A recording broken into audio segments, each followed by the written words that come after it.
Hi, I'm Michele Lieber, Global Head of Government Affairs and Regulatory Strategy for FactSet. Welcome to the FactSet Insight podcast. I'm so lucky today to have a friend of mine, Hugh Halpern, join us. He is currently the director of the Government Publishing Office here in Washington, D.C. And prior to that, we met a long time ago, although it feels like just yesterday. We met when Hugh worked on Capitol Hill, first as the parliamentarian in the House of Financial Services Committee. Welcome, Hugh. Thanks so much for having me, Michelle. I am so excited to be here. So, I wanted to just start a little bit with your past as a congressional staffer and talk a little bit about what led you to become the parliamentarian in the House Financial Services Committee, and what was important to you about that role, kind of in helping to form your career. Sure. I my first real exposure to Washington was as a high school senior. I was here with the Close Up Foundation, and I remember sitting in the gallery, and we were there in the middle of a vote, and I was like, someday I'd like to work down there. And so I came to DC as a college freshman the following year, and I got recruited by my local congressman to be sort of the driver, intern, gopher, sort of jack of all trades. And when I finished my undergrad degree, I moved over to the Energy and Commerce Committee. And a few short years later, Republicans were in the majority for the first time in more than 40 years. And nobody kind of knew what they were doing. So I had some policy issues that I was responsible for, but one of the things was I developed a uh, both an interest and proclivity for understanding the procedural mechanics of how Congress worked. So I developed that during my time at Energy and Commerce, serving the second half of my time there as the parliamentarian of that committee. And when they created the Financial Services Committee, I had been close friends with Mike Oxley and a lot of his staff, and they asked me to come over to serve initially as their parliamentarian and then their general counsel. Did you realize at the time that you were actually going to be part of creating one of the seminal pieces of modern financial legislation in Sarbanes-Oxley, or did it feel just like you were doing something that you had to do to get it done?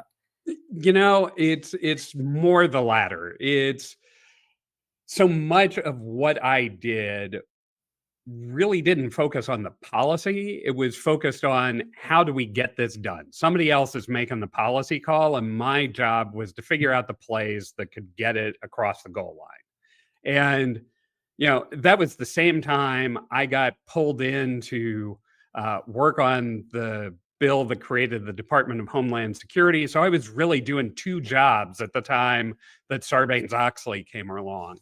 Um, and from there, frankly, the House leadership noticed me, and probably around 2005 or so, I became staff director, the chief staff person for the House Rules Committee, and that's the entity that, on behalf of the Speaker, sort of runs the House day to day.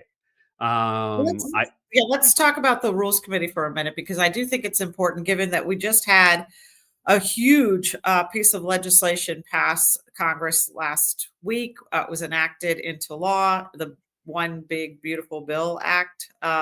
And it's a little bit different in how that happened versus kind of when you were working in Congress and you had legislation moving through comparable to Sarbanes-Oxley, which still is the law of the land, and others. So do you want to talk a little bit about the difference between your time at the Rules Committee and in Congress in general now?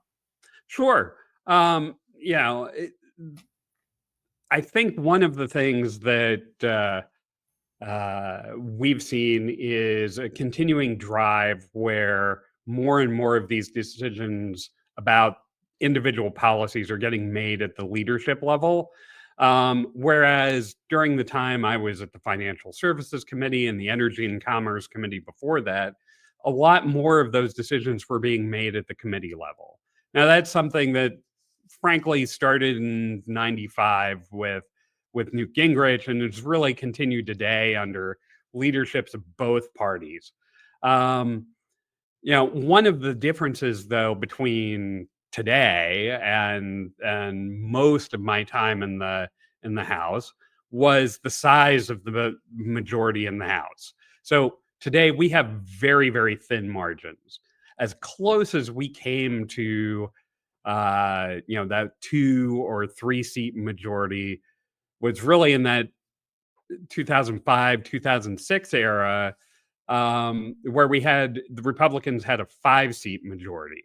And we had things then that we don't have now. So I always point to Majority Whip and Majority Leader Tom DeLay, who was very, very persuasive with recalcitrant members. Excuse me, and can usually find a way to get them to yes, no matter how much they wanted to be no. Many of the tools that he used back then, whether it was earmarks, whether it was access to party apparatus for advertising and things like that, for better or for worse, that's a lot more democratized now. So anybody can have access to that through social media or other avenues. And so the job became much more difficult, both during my time at the Rules Committee and then for my last few years where I served as Speaker Ryan's floor director. I ran the House floor for Speaker Ryan during the time we considered the Tax Cut and Jobs Act, which was the predecessor to the One Big Beautiful Bill. Right. And so, I mean, that's an interesting point you make. One of the things I think that people don't realize is how much procedure goes into getting these bills across the finish line, right? And there's a whole bunch of congressional procedure that has to be maintained. People like you running the floor and making sure that things move smoothly in order to be ultimately enacted into law. Absolutely.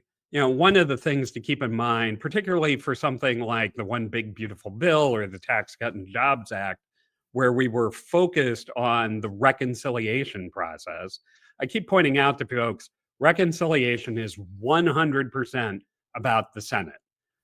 The House, it doesn't matter. The House is a majoritarian institution.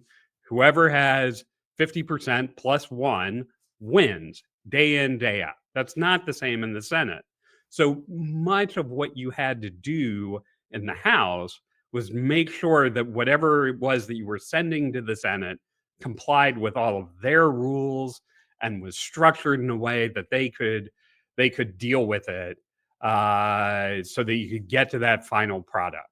And along the way, you've got to deal with your own issues. You've got to make sure that all of those individual factions feel like they've had an opportunity to be heard, have been able to put their stamp on things.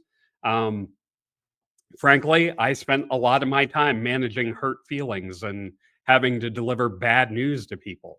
That no, whatever your particular policy thing was that you wanted, that's just not going to happen today.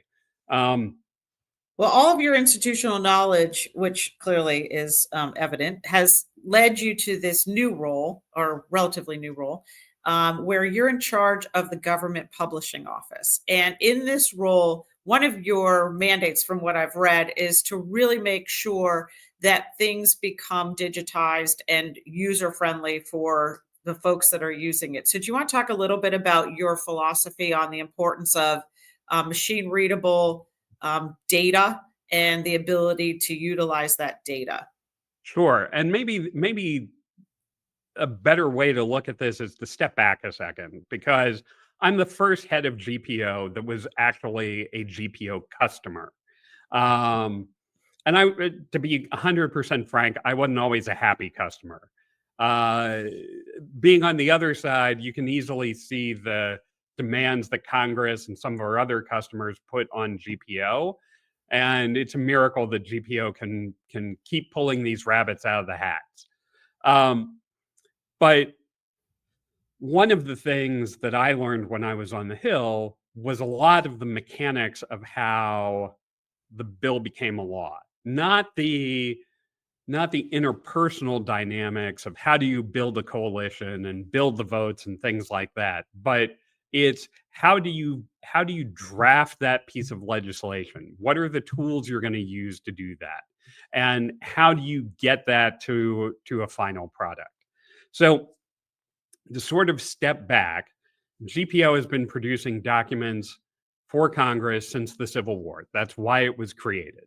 And we've been on the same location, just probably about 6 or 7 blocks from the Capitol since 1862.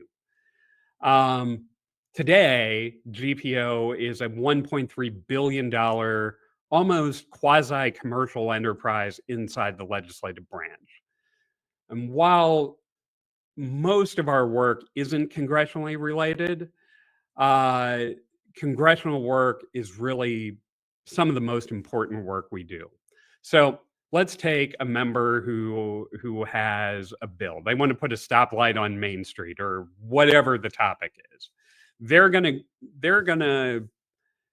write out that concept on a legal pad or whatever, and then they're going to go to these attorneys in the House Office of Legislative Counsel. They're the folks who turn those ideas into proposed law. Well, they use an editor that uses structured data. That's been the case since probably the early 2000s. And Congress has its own flavor of XML called USLM, United States Legislative Markup. And they'll draft in that structured data. When they get ready to produce that final document, I always talk about when that attorney hits Control P to get a printout of that, our software takes over. Now, here's the problem.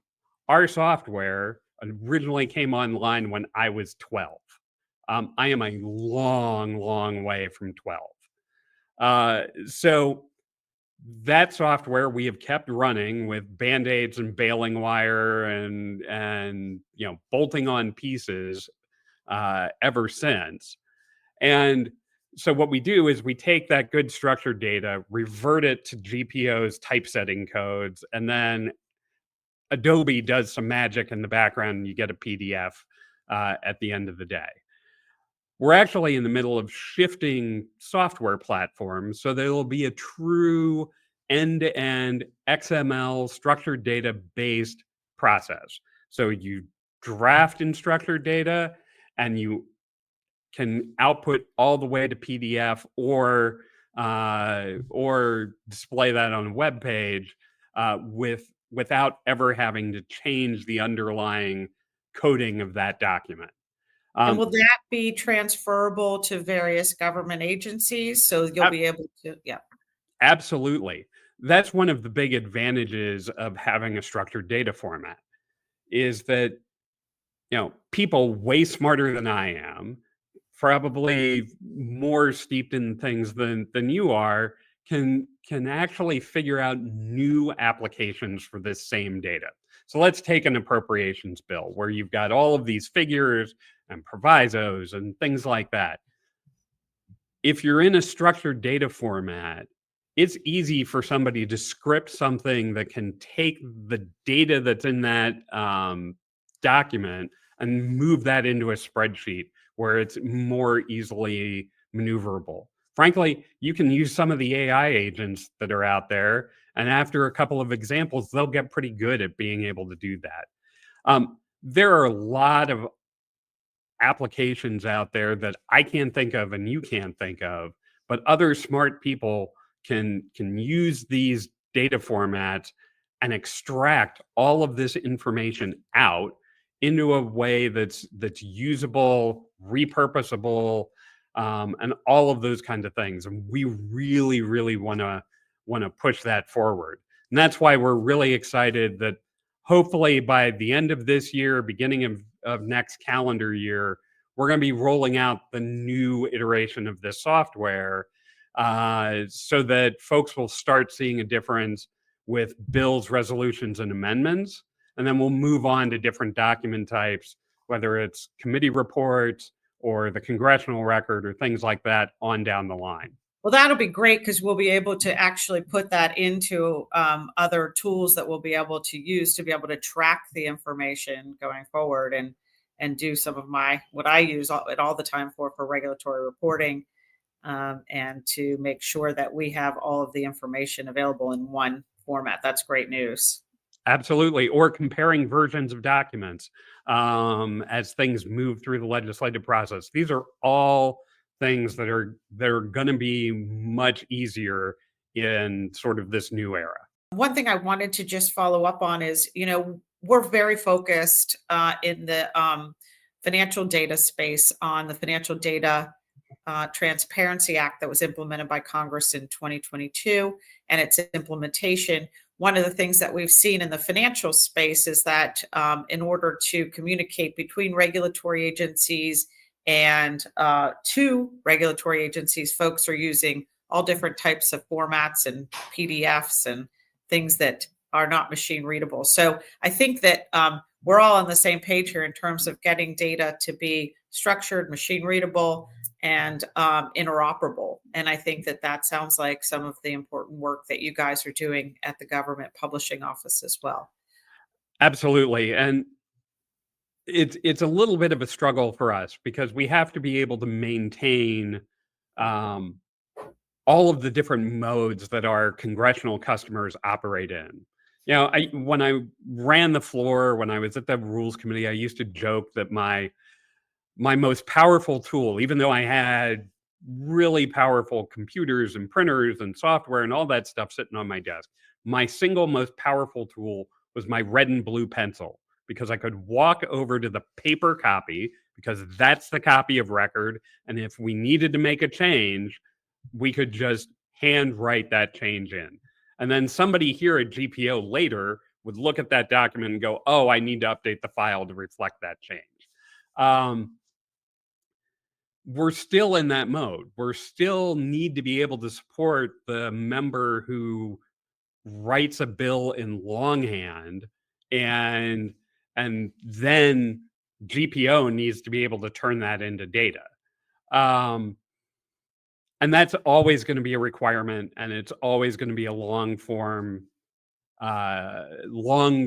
long-term obligation on GPO's part. It sounds like you guys are doing some really amazing work at GPO, and it's really been a pleasure to get to have you talk with us today. I could talk to you all day, but I'm really grateful.